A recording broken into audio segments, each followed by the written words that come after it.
Gente querida, lo decíamos recién, lo anticipábamos, amoldarse al otro, estar como adaptándose todo el tiempo o al requerimiento del otro, a la forma de ser del otro, está bueno, realmente nos hace bien. Vamos a consultarle ya mismo a Cecilia Ortiz, neuropsicóloga que nos acompaña otra vez aquí en el programa. Hola Ceci, ¿cómo va? Bien, ¿ustedes? Bien, bien. Me alegro. ¿Es una virtud que tiene alguna gente de ir camaleónicamente adaptándose al otro o termina siendo un gran defecto? Eso es la creencia, ¿no? Que te dicen, ay, qué divino, siempre se adapta, siempre se amolda. Y en realidad, no siempre está bueno. Y ahí, cuando no está bueno, nosotros hablamos de síndrome de sobreadaptación. Ajá. ¿Qué es la sobreadaptación? Es esto que vos decís, Coco, ¿no? Son estas personas que nunca hay un problema, ¿no? Siempre contamos con ellas, pues sabemos que siempre están, que nunca se quejan. Y en realidad lo que esconde esto es un temor terrible al rechazo.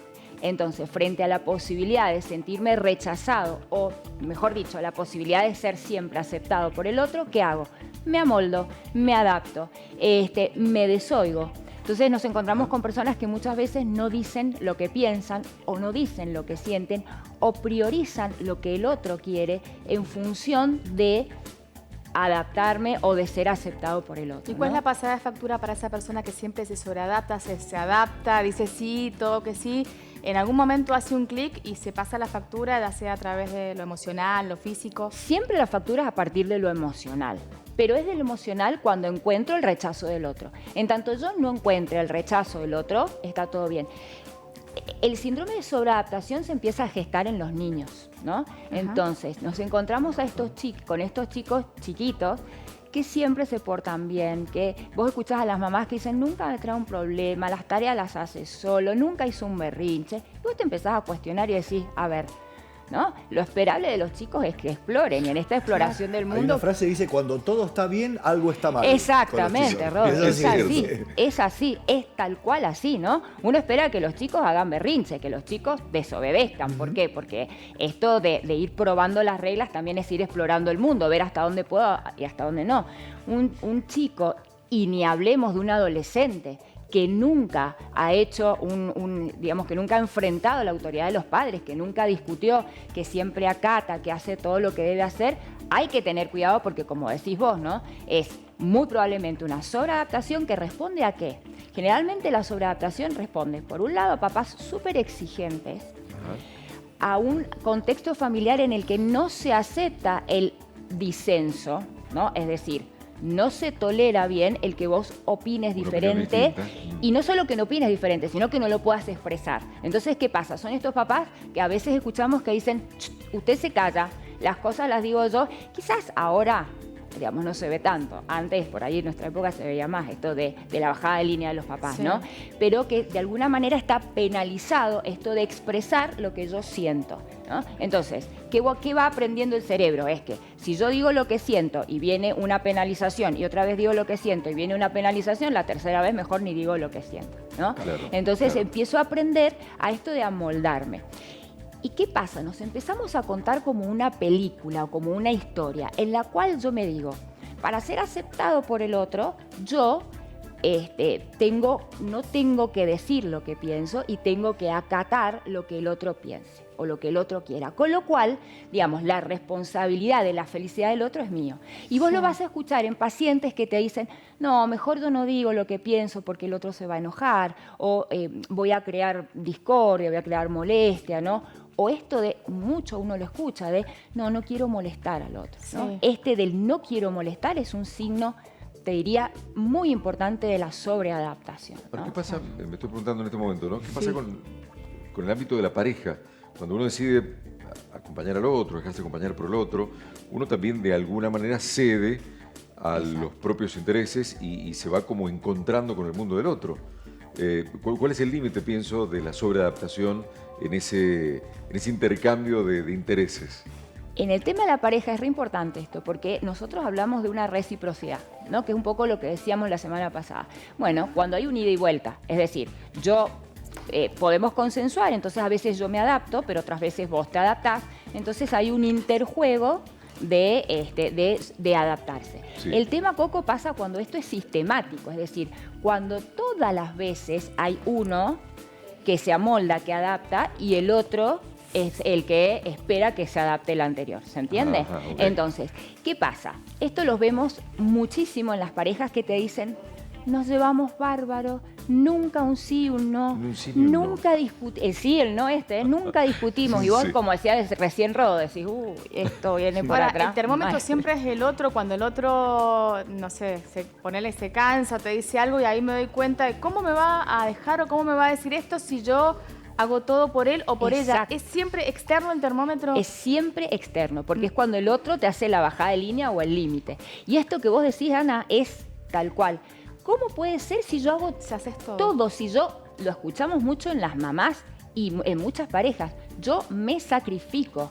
Creo que este es el límite y un poco respondiendo a lo que decías vos, Coco, el sacrificio. O sea, no existe en una pareja sacrificarse, no existe. O sea, si yo siento que me estoy sacrificando, es decir, que yo estoy exponiéndome para el otro y no va. Y esto, vuelvo a esto, Ani, un poco de que decía Coco, el sentir que no hay discusión y que eso es buena señal, no lo es, ¿no? En una pareja tiene que haber confrontación porque somos dos personas diferentes, con gustos diferentes, con emociones diferentes y con pensamientos diferentes. Pensaba confrontación en pos de buscar acuerdos. Exactamente. ¿No? Lo que pasa No es me que pidas también tal cosa o... hay una creencia totalmente errada que significa que confrontar o discutir es pelear. No necesariamente. Tal cual. O sea, podemos discutir en buenos términos porque significa que estamos acordando que tenemos lecturas diferentes y eso no significa el catastrofismo de que nos vamos a pelear, nos vamos a separar o va a estar todo mal. Claro. Muchas veces la sobreadaptación, Ani, esto que vos decías, se lleva al extremo con lo catastrófico o con el drama, ¿no?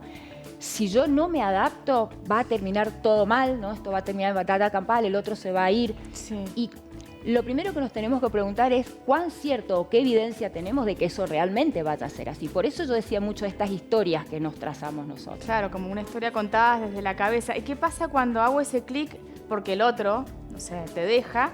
¿Es posible cambiar esa matriz? Porque estamos hablando de un proceso de crianza, ¿no? Ujú. Acumulativo. Entonces me imagino que no es una matriz sencilla de modificar. ¿Cómo haces si esa persona te deja, qué sé yo, y vos decís, pero ¿cómo? Y te haces preguntas.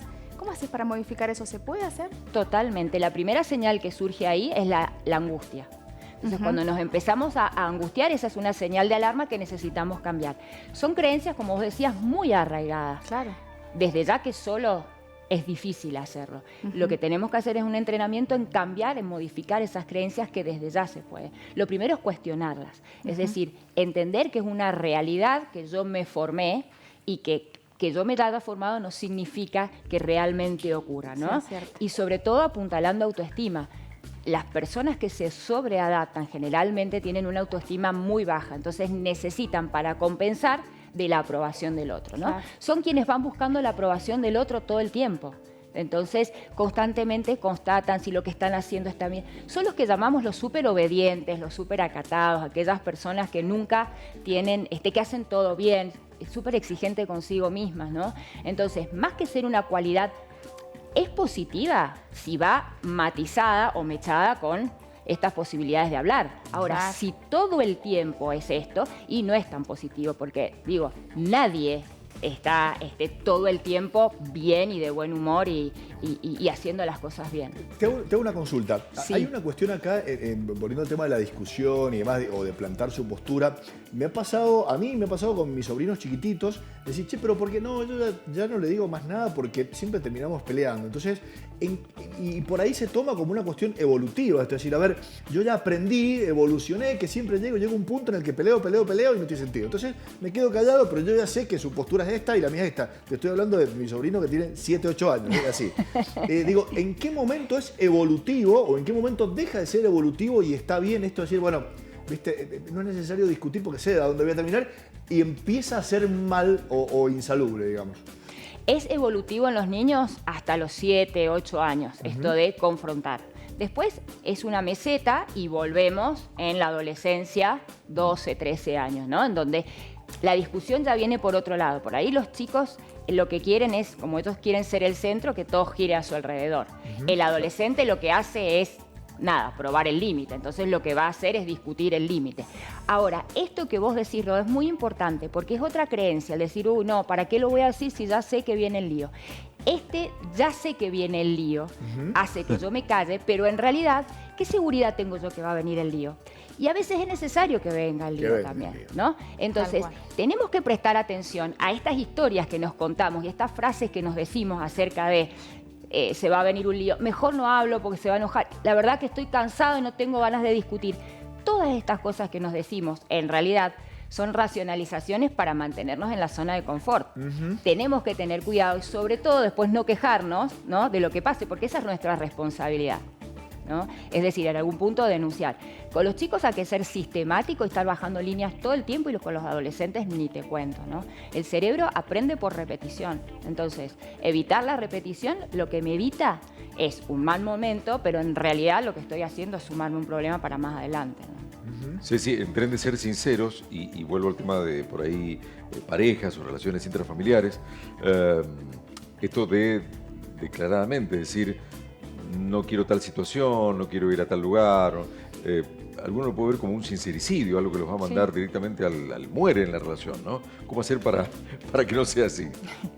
Siempre pensar que la reacción del otro no depende de mí, sino del otro. Esto está claro, o sea, yo no puedo, y esto es otra creencia, ¿no? Pensar que mi acción o que la emoción del otro depende de mí. Hay un dicho que dice, el que se enoja, el problema es del que se enoja, no de uno, ¿no? Es decir, el que se enoja pierde, dice. El que se enoja pierde, eso, no me salía bien. Mi responsabilidad es hablar, sí, desde un lugar asertivo. ¿Qué significa esto? Teniendo en cuenta cómo lo voy a decir, cuándo y sobre todo procurando no lastimar al otro. Ahora, la reacción del otro depende del otro, no de mí. Entonces, pensar que lo que yo diga, el otro se va a enojar y ya tiene que ver con el otro. Entonces, es bueno esto que vos decís, que es, bueno, no importa, o en realidad si el otro se enoja podemos discutirlo, pero sí estos sincericidios, como vos decís, a veces hacen falta. ¿Por qué? Porque si no se dan, uno piensa ilusoriamente que lo que no veo no existe. Está y no todo es bien. así. Ese enojo motiva el cambio por ahí, ¿no? Motiva una reacción, digo, es necesario para que pase algo. Claro, y otra característica de las personas que se sobreadaptan es que no saben decir que no.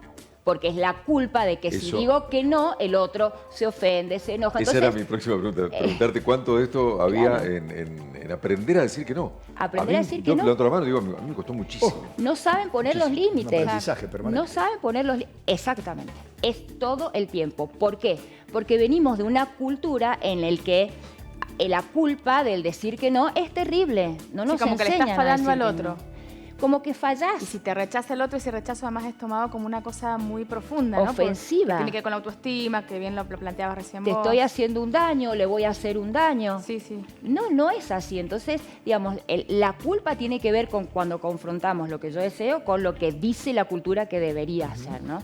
Entonces, los límites son necesarios porque a partir de los límites se construye y se crean situaciones nuevas. Entonces, la sobreadaptación no es un buen camino emocional para ningún tipo de vínculo. Y dijiste recién, solo sería saludable si se matiza con momentos en los que yo pueda expresarme y hablar. Es decir, hay momentos que nos tenemos que amoldar desde ya. Sí, somos empáticos, sobre todo. Ser empático y hablar, pero bueno, con otros momentos en los que sí podamos hablar. Como siempre, gracias, grandote. No soy tan didáctica como Jara, pero bueno, estoy siguiendo los caminos, estoy tratando. Por favor. A ver qué podemos hacer. Gracias, Ceci. Chicos, muy buen fin de semana. Igualmente, que estén muy bien.